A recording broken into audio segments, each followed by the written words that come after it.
Now we have the rest of this presentation, the rest of this module actually is more mathematical. So pay close attention, please. First of all, how do we give the address? So everybody gets a nickname, 16-bit address. You have a 64-bit address, and we give you a 16-bit address when you join the network.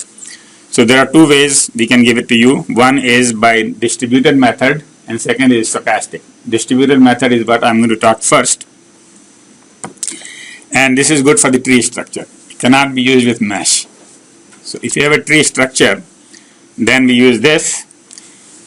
And so first the coordinator gets address or whatever basically has an address, and then it gives the addresses to its children. The children give the addresses to their children, and so on. Now the coordinator doesn't just give one address to the children, it gives a range. If you just think this is a network and somehow we can make it a tree, and kind of difficult because there are only 3 rows here, but so we could say, let's say there are 3 children here.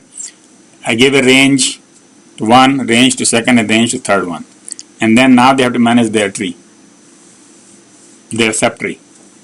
So they will do the same thing. They will give a range to their children and range to their children, and so on. Of course, they will give a number to that person and to that child, but also give a range so that we know what the child's name is, but what name they can give.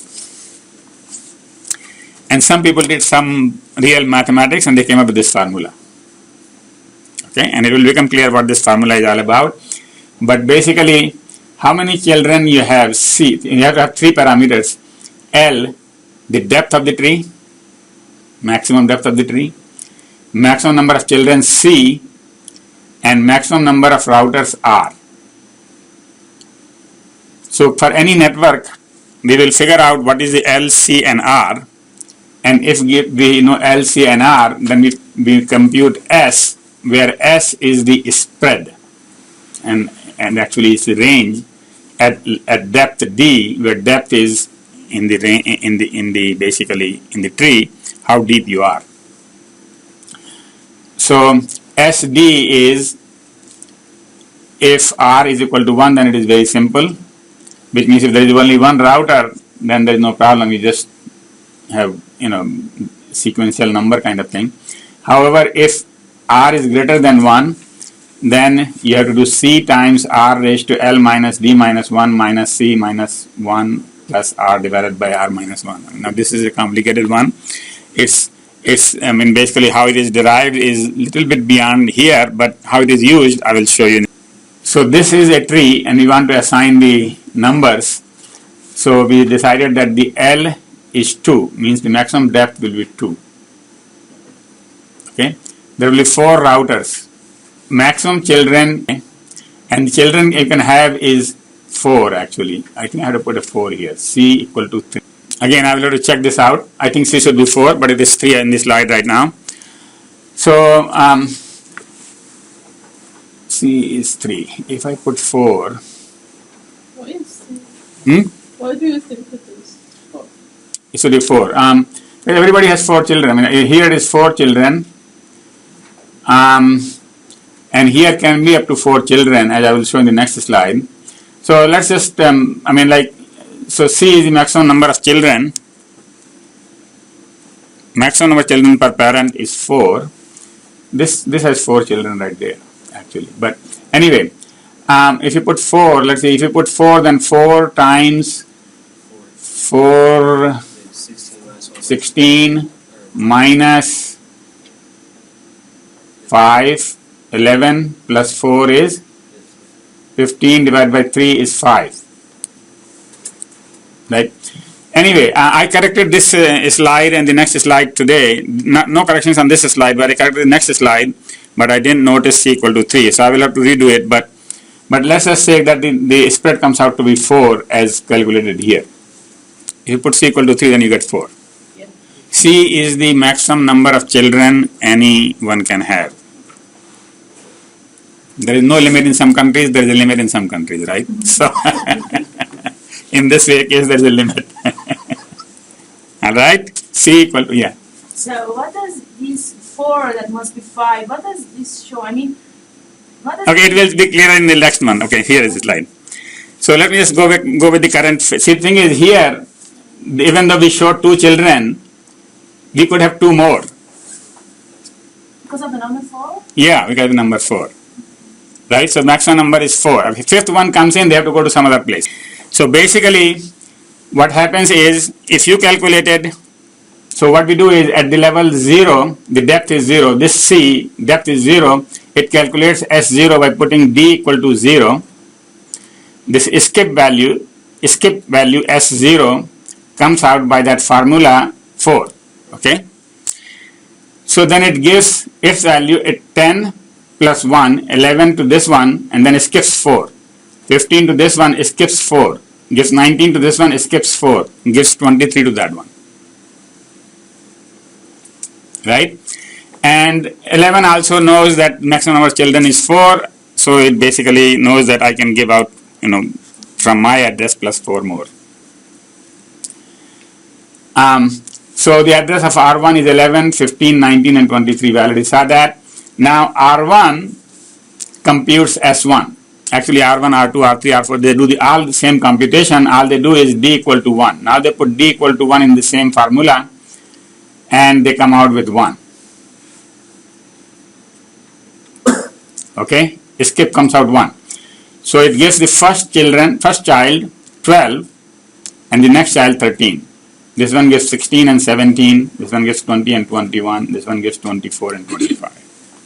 Yeah, go ahead, Ilham. Yeah, sorry. So, go ahead. when you calculate this, right, if you don't get a whole number, do you take the ceiling or the floor of the value that you get? No, actually this will always be a whole number. Really? Yeah. So you have to pick the parameters in such a way that... Now I mean, that's a very good question. If it is a whole number, why don't we just divide it and put the number there, have the expression there? Oh no, I was just wondering because like, if you go back to the slide before, if you replace 3 with 4, I think we ended up with like 15 upon?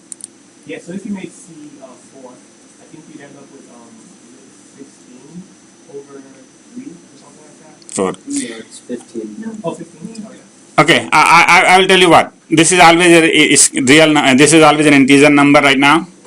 Now let me just check this business of C equal to 3 and 4.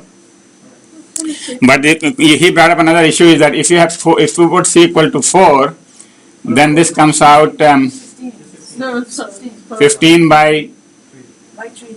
it is 5. 15 by 3 is 5. So that's Yeah. not it's still an integer. Oh, yeah, like I made a mistake. Wait, I just... Yeah. I this is come out integer. So there is no truncation or rounding issue here.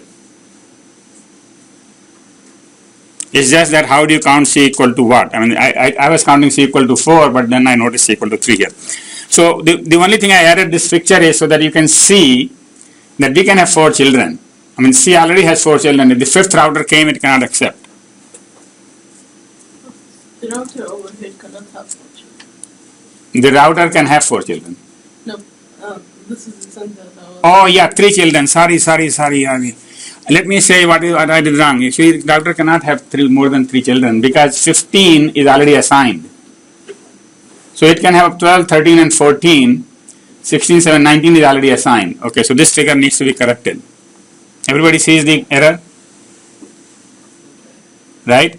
So I put one more child than necessary and that's why I was getting confused. So 3 is the maximum they can have in the router case, at least in the second level. So actually this thing should not stop at level 2. This could continue one more level, but then these will become routers, right? And could continue even more levels. So the thing is, C is the number of children, maximum children, which is 3. So in this case, this is 3 actually. 4 I showed, but 4th one is not valid because 15 cannot be given out. 15 is already given out here. 19 cannot be given out. So 11, 12, 13, 14, 15, 16, 17, 18, 19 and so on. So everybody has a unique name in the network. Yeah. So at the previous slide it was correct. The maximum children should be 3. 3, yeah. But how could we, I mean, it's not possible to figure it out before. Yeah, right. Okay, so you brought a problem that, so before you start the network, you go to your house and you want to start a network, you set up this value 3, 4, 2, 3, all that. So that's the reason that they don't use this. And in the newer version, they just randomly give you a name. Alright, so stochastic address assignment is that we don't know the depth, we don't know the number of children, we don't know this, that. So we just pull a number and say, okay, I'm going to give him 3. Does anybody have 3? Nobody has 3? Okay, you got it. So that's how it is done now. Is that we draw a random number and announce it to the whole network. If nobody has it, then you got the name, yeah. So is this what you would use for a mesh network? This will work for everything. Okay. This will also work for tree. And that was the old scheme. This was, remember, stochastic address assignment was in the pro features. And somebody asked what is pro feature. Pro feature is a new feature. Right? So this is the new one, is the stochastic. Basically, we just randomly pick, just like we do in our family. When a child is born, we don't do any calculation or anything, we just pick a name and give it, yeah. If the tournament and the parent advertises the number to the network, then does each object keep a list of the other? No, not each other. You just have to know that is not your name. No, but in order to communicate with each other, how do you... Oh yeah, so that's the next question. So the thing is, once you know the name, how do you get to that other name, right? If you go to the previous slide, I think that the maximum number of children should be 4. So after that, we will skip 4 for each. So the next router will be 16. I mean, the router will be 16 and the other one... Yeah, right. So it will work out. So the thing is, if you put C equal to 4, yes, the number would be different. All these numbers would be different. No. So the S0 would be 5. Yeah. So we must skip 5 for each router.